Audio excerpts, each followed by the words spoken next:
icyo gihe nari mfite ubukene bukabije cyane. Nari maze amezi 8 ntahembwa. Donc nari maze iminsi ntangiye akazi, noneho ako kazi nakamazeho amezi 8 yose ntahembwa, maze inkweto impengamiraho, imyenda nayitangira kunsaziraho. Ariko ndavuga ni Mana, nzi yuko ushobora byose kandi nta kibasha kurogoya imigambi yawe. Ngiye gusenga, haleluya, ngiye gusenga, ndasenga amasengesho, byanga bikunze nzi ko amasengesho azarangira wanshubije. Haleluya, Imana ishimwe. Ijambo ry'Imana avuga ngo musabe muzahabwa, mukomange muzakingurirwa, kuko usabye ahabwa, n'ukomanze akingurirwa. Icyo gihe naragiye mfata amasengesho y'iminsi 2, ndayasenga. Umunsi wa mbere nsaba Imana ngo Mana umpa amafaranga. Sinzi aho amafaranga ari buturuke, yaturuka mu ijuru akaza akagwa iruhande rwanjye, yaturuka hehe? Icyo nshaka gusa nuko wowe Mana nyiri imbabazi umpa amafaranga, nkabona icyo kwambara, nkabona imibereho. Haleluya. Ndasenga umunsi wa mbere, umunsi wa kabiri urangiye, ubwo amasengesho yararangiye. Ubwo noneho umunsi wa kabiri urangiye, ndavuga nti se Mana, ko ntarabona amafaranga, ko mfite kwizera ko amafaranga agomba kuboneka, ariko nkaba amasengesho arangiye ntayabonye. Icyo gihe kuri uwo munsi wa kabiri urangiye, ndavuga ni oya, iryo joro njya kurara mu butayu nsenga. Haleluya. Noneho ndagenda, ngezeyo namaze amasaha 3 nsenga nijoro, ndangije ndataha. Haleluya. Maze gutaha ndagenda, ariko nkomeza kwizera yuko Imana yanyumvise, ndetse ko byanga bikunze igisubizo cyayo kiri bugufi bwanjye. Haleluya. Nuko kuri uwo munsi nimugoroba bukeye, nyine kuri uwo munsi nimugoroba, ngiye kubona mbona umuntu arampamagaye. Haleluya. Ndebye nimero, nsanga ni nimero privé. Noneho ndamwitaba. Maze kumwitaba nsanga ni umuntu twaherukanaga kera. Arambwira ati ase amakuru yawe? Ni meza. Ati noneho, ati ndumva matwa kuguha amafaranga. Haleluya. Nuko ama mafaranga agera mu bihumbi hafi 70 na bingahe by'icyo gihe, hari muri 2008. Nuko nshima Imana. Haleluya. Nshima Imana yuko Imana yumvise gusenga kwanjye. Ariko tudatinze, reka dusome, haleluya, ijambo ry'Imana twumva imbaraga ziri mu gusenga. Haleluya. Ni ijambo ry'Imana dusanga muri Matayo ibice 17 ku murongo wa 21. Haranditse ngo murongo wa 21 haranditse ngo ariko bene uwo ntavanwamo n'ikindi keretse gusenga no kwiyiriza ubusa. Haleluya. Aya magambo ni amagambo Yesu yavuze ayabwira abigishwa be. Icyo gihe abigishwa bari babazaniye umuntu wari urwaye igicuri ngo bamusengere, ariko barasenga biranga. Nuko uwo muntu araza abwira Yesu ati rwose atabigishwa babe bananiwe, rwose umwana wanjye mubabarire. Nuko Yesu aravuga ati abantu b'iki gihe batizera, ati muzageza ryari kutizera? Arangije avuga ati muzane hano. Nuko Yesu acyaha iyo dayimoni y'igicuri, hanyuma uwo mwana arakira. Abigishwa bageze igihe baza kumubaza biherereye, baramubaza bati ni ukubera iki twebwe twagerageje ariko bikanga? Ni ukubera iki? Twigishe wenda uburyo wakoresheje.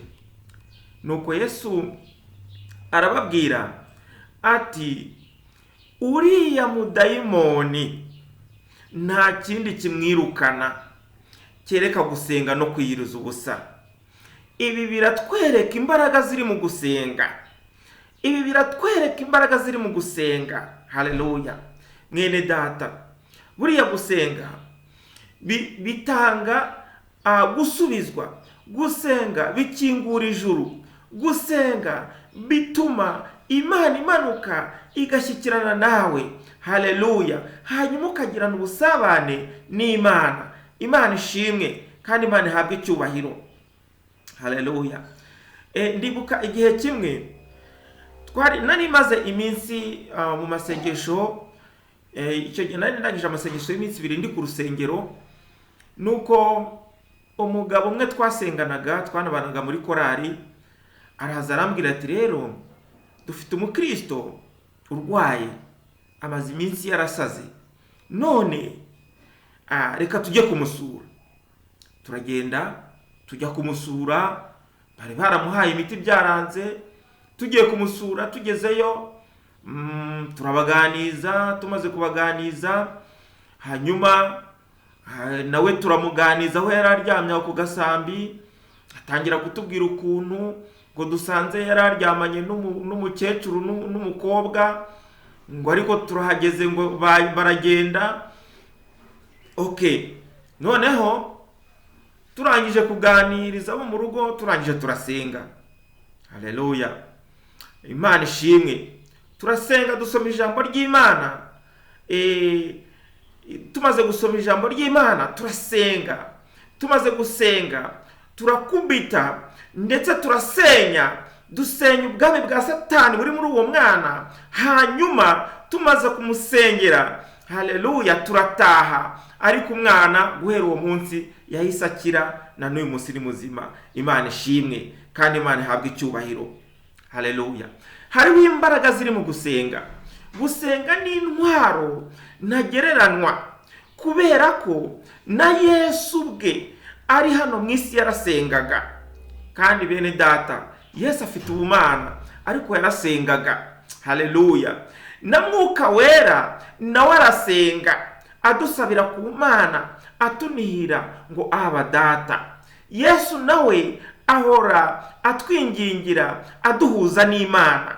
Haleluya. Imana ishimwe. Natwe rero tugomba gusenga. Haleluya. Kuko mu gusenga niho tuzatsindira umwanzi Satani. Mu gusenga niho tuzasingira ubwami bw'Imana. Mu gusenga niho tuzabera amaso. Mu gusenga niho umwami Yesu azadusanga. Haleluya. Imana ishimwe kandi Imana ihabwe icyubahiro. Haleluya. Ndibuka rimwe hari umuyobozi wigeze kuza kudusura. Ninjya mabwira ibintu byo ku rusengero cyane, byo kujya bibatangaza ko ngewe ndi umwana wakuriye ku rusengero. Murabona nakijijwe mfite imyaka 18, nari nkiri mutoya. Kandi hari muri 1998 uri kumva imyaka ishize. Noneho rero umuyobozi aza kudusura. Ahageze twari abakene cyane, ndetse itorero ryari rikennye cyane, ku buryo ndetse no kubona amafaranga yo gutura byabaga ari ikibazo. Nuko umuyobozi araza aratubwira ati, ese muri mwe ninde waba warafashe amasengesho wenda akiyiriza umunsi umwe asaba Imana ngo imuhe itungo ryo korora, hanyuma Imana ntirimuhe? Uwo muntu natera urutoki, namara gutera urutoki ngewe ndahita muha itungo, ndahita mugurira itungo. Nuko habura n'umwe. Buriya rero igituma buriya tuba bakene akenshi nuko tuba tutabaye maso. Igituma akenshi duhura n'uburwayi ukatuzambya nuko tuba tutabaye maso. Iyo twabaye maso tukegera Imana, tugasenga Imana, Imana iraturinda iminsi yose mu nzira ducamo ikaduhaza amahoro. Haleluya. Kuko umwanzi Satani we ntiyicaye, ntahagaze, ahora arwanya itorero ry'Imana, ariko haleluya, Imana ishimwe kuko iduha kunesha ku bwa Yesu Kristo. Haleluya. Mwene data rero, twari turi kumwe kuri iyi channel yitwa Umukiza Gospel. Ndagushimiye, Imana iguha umugisha. Haleluya. Ariko muri aka kanya ntiwibagirwe gukora subscribe. Haleluya. Imana irabiguhera umugisha, ndetse nushaka usharinge, nushaka kandi ukore na like. Nukuri Imana irabiguhera umugisha. Reka rero dufatanye gusenga Imana. Uwiteka Mana ishobora byose, uri mwiza. Haleluya. Muri uyu mwanya ndagushimiye, ngushimiye ijambo ryawe. Haleluya. Nukuri ijambo ryawe wandikishije rirakomeye, rifite ubutware bwo gukiza. Iri jambo rero dusomye, Uwiteka Mana ishobora byose, reka baryumvise ubaha imbaraga byo kurishyira mu bikorwa. Haleluya. Uha abantu kuba maso, uha abantu kwirinda, uha abantu gusenga no kwizera. Byose ni mu izina rya Yesu Kristo. Amen.